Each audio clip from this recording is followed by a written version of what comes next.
سلام، به رهبر شهید ایران سلام،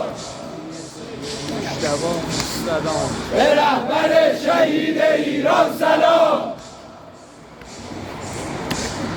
به رهبر شهید ایران سلام، به رهبر شهید ایران سلام، به رهبر شهید ایران سلام،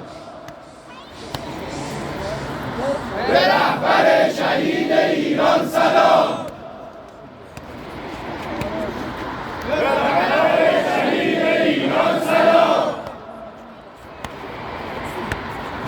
به رهبر شهید ایران سلام، آقایون محترم، به رهبر شهید ایران سلام، به رهبر شهید ایران سلام،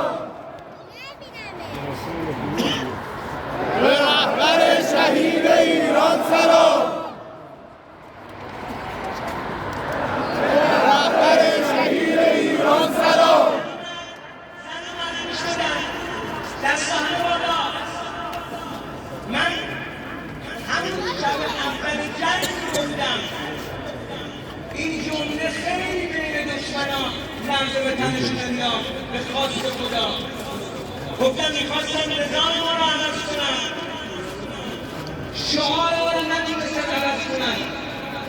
تو اشکامون رو پاک میکنیم. ما امت حضرت زینبیم که در لحظه‌ای که سخت‌ترین داغ مثل الان داغ آقا جگرمونه فرمود چندروان رو چطور دیدی؟ گفت چطور دیدی؟ بیبی فرمود ما رأیت الا جبریلا. روایت فتح. این دست همه بیاد بالا. به خدا قسم شاید این لحظه‌ای که شما اومدید عشقتو پاک کنید، حماست تو دهن دشمن بزنید، مهمترین لحظه باشه.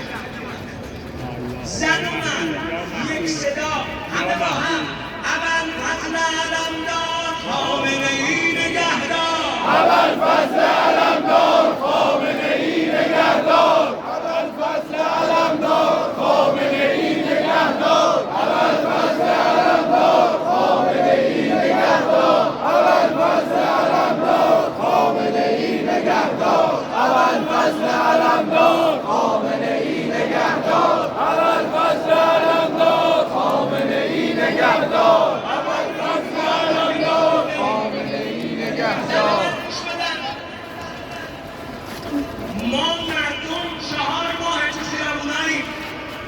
ما اول خونخواه آقای شهیدمونیم. آقایون بلند بگن ما همه خونخواه پدر. خانوما گوش به فرمان